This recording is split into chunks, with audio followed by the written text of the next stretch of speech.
Peran kita sebagai seorang muslim itu adalah sebagai hamba yang memang tidak terlepas dari ujian. Ujian itu sudah menjadi sunatullah ya untuk kita, bahwa kultum sebelumnya Ana pernah menyampaikan bahwa untuk mencapai ridhonya, untuk menuju surganya, pasti ada masalah atau ujian yang harus kita hadapi, pasti ada perjuangan yang harus kita lalui, pasti ada rasa sakit yang harus kita obati. Nah, pokoknya siapapun diri kita, sebagai apapun posisi kita, tidak akan ada yang terbebas dari ujian. Semua pasti Allah uji. Ada yang ujiannya ringan, ada yang sedang-sedang aja, ada yang ujiannya tuh berat. La yukalifullahu nafsan illa wus'aha. Allah itu tidak akan membebani seseorang melainkan sesuai dengan kesanggupannya. Berapapun ukuran dari ujian yang kita hadapi, gak akan jadi masalah gitu ya kalau kita punya kuncinya. Kuncinya itu apa? Hidup dengan santai.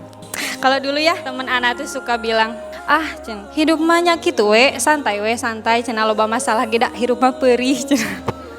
Santai da masalah mah pasti aya wae. Oh, bisa diambil maknanya bahwa santai itu bisa menambah keyakinan. Dari kata santai itu bisa menambah keyakinan bahwa tidak ada masalah yang tidak dapat diselesaikan, dan mengingatkan juga bukan kita aja gitu ya yang punya masalah, tapi orang di luar sana juga bahkan masalahnya lebih berat gitu ya dari kita. Ujian ini harus dihadapi dengan santai. Santai ini ada kepanjangannya teman-teman. Singkatan lah ya santai teh. 1.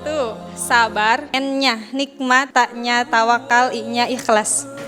Yang pertama ya, sabar. Bersabar itu merupakan bentuk dari pengharapan diri kita akan pertolongan Allah. Bisa menenangkan hati dan membuka pikiran untuk menemukan solusi agar kita bisa keluar dari masalah yang kita hadapi. Allah juga udah bilang ya, udah ngasih surat cinta di Quran surat Al-Baqarah ayat 153, innallaha ma'as-sabirin, bahwa sesungguhnya Allah itu bersama orang-orang yang sabar. Terus di akhir surat Al-Imran, ya ayyuhalladzina amanusbiru wasabiru warabitu wattaqullaha la'allakum tuflihun. Wahai orang-orang yang beriman, bersabarlah kamu dan kuatkanlah kesabaranmu dan tetaplah bersiap siaga di perbatasan negerimu dan bertakwalah kepada Allah agar kamu beruntung. Diperkuat lagi dengan hadis Bukhari Muslim, tiada seorang pun yang dikaruniai suatu pemberian yang lebih baik serta lebih luas kegunaannya daripada karunia kesabaran. Ada lagi perkataan Umar bin Khattab potongannya ya, aku mencari segala bentuk rezeki tapi tidak menemukan rezeki yang lebih baik daripada sabar. Jadi tanamkan rasa sabar dalam diri kita ya teman-teman. Dan orang-orang tuh suka bilang,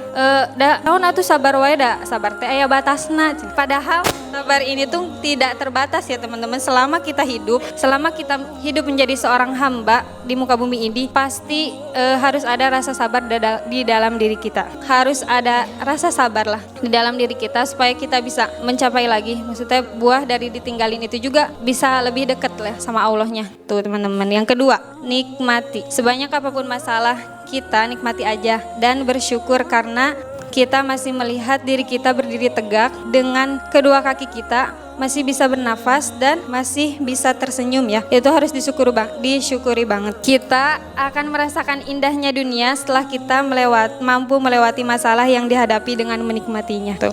Yang ketiga ada takwa. Tingkatkan ketakwaan kita kepada Allah. Bentengi diri kita dengan ketakwaan agar kita bisa kokoh bertahan tetap dalam koridor aturannya. Yang keempat ada ikhlas. Semakin kita ikhlas menerima ujian yang Allah kasih, maka semakin mulia di hadapannya. Semakin ikhlas kita menerima apa yang telah Allah takdirkan, maka semakin cepat masalah itu dapat kita lalui. Terakhir ya, ada sebuah tulisan. Pada saat itu tanggal 16 Oktober 2001 hari Sabtu waktu itu. Ana pernah nanya teteh lagi nunggu kajian, lagi tasmi gitu, pokoknya waktu hari Sabtu ya nunggu kajian 2021 ya. Ulang. Hari Sabtu 16 Oktober 2021. Ana tuh nanya ke teteh yang di pinggir Ana, kenapa ya teh menerima itu sulit? Karena pada saat itu Ana lagi susah-susahnya ya dalam hafalan. Terus kayak kenapa sih harus di sini? Kenapa sih orang-orang teh meni solihah pisan gitu ya di sini kayak, sedangkan anak yang baru hijrahan muridnya masih kene gitulah. Pokoknya kenapa? Nanya ya kenapa teh menerima itu sulit? Terus tetehnya tuh diem. Tiba-tiba nanya lagi, kamu sering gak diminta ditambahkan kesabarannya? Oh ya sering atuh. Ya suka atuh. Oh diam misalnya itu, tiba-tiba nulis itu. Udah gitu teh, habis selesai kajian nih cenah buat kamu.